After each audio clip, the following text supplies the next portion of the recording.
After Michele, we'll have Chris Brown.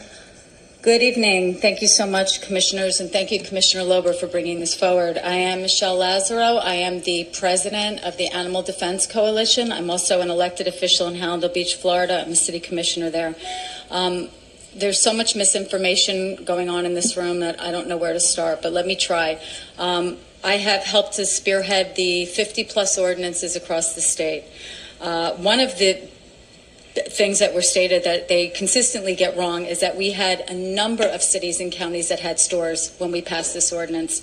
Sunrise, Florida, Deerfield Beach, Wilton Manors, Palm Beach Gardens, Sarasota County, Oakland Park, just to start naming a few. I'm not going to go through all of them. They all had stores. Some of them had multiple stores, considering Palm Beach Gardens had 2. I think the most disturbing testimony that I hear now is Christine Wilson.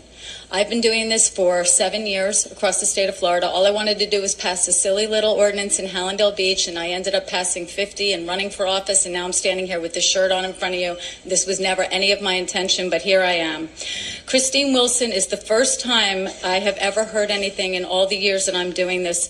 117 cases of Campylobacter in the United States, and we had more than 20 here in the state of Florida. The sad part about the CDC is they won't tell you where these cases are when they happen. So if somebody has a reported case, we don't know what pet store it's coming out of.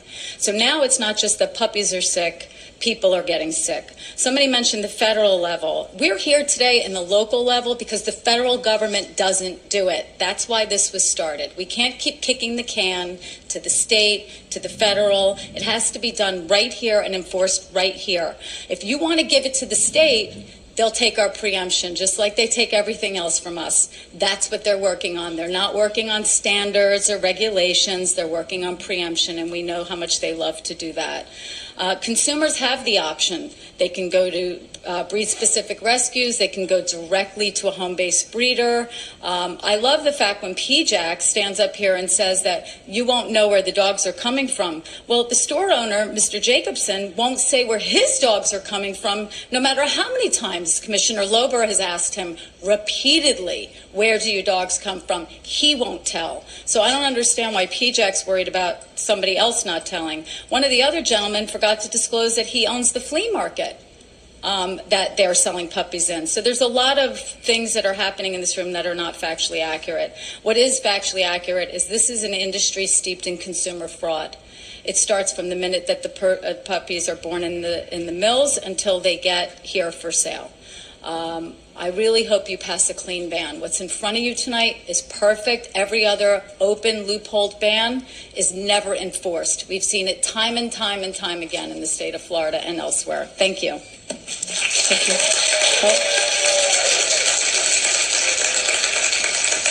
I have a question for him.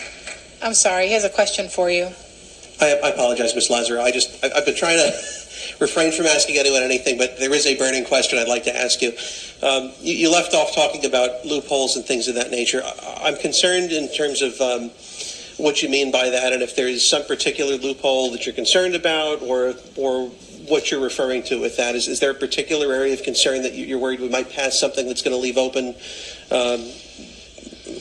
a system that might be ripe for abuse? Right, so it's an enforcement issue. If you leave a loophole, I can say that I'm getting my dogs from A, or breeder A, but I can't get on a plane. You can't get on a plane. Sheriff Ivey can't get on a plane. Nobody can get on a plane, and even if they could get on the plane to go to Iowa, Kansas, which we've done our research, HSUS is behind me, we've pulled the certificates from these stores. Iowa, Kansas, Missouri. You can't get on a plane and go there and see these breeders, and that's what these stores are doing. They're using these loopholes to continue to buy from these breeders because they're the only ones that will sell to stores. And when you say a loophole, are you talking about an exemption, or? Yeah, the exemption for a hobby breeder. Any kind of exemption that allows a breeder to sell to a store. Are you concerned that and I don't want to put words in your mouth, I don't want to do that to anyone, but are you concerned that folks out of state are simply just going to say, oh yeah, I'm a hobby breeder? We have documents, Commissioner, where we've seen them actually write hobby breeder on their CVIs, on their certificates from the state of origin. They write hobby breeder instead of their USDA license, and they come over and they sell right here in Florida. We've seen it time and again. They lie. They're calling themselves hobby breeders when they have 150 puppies on the property. I appreciate it. Thank you so much. You're welcome.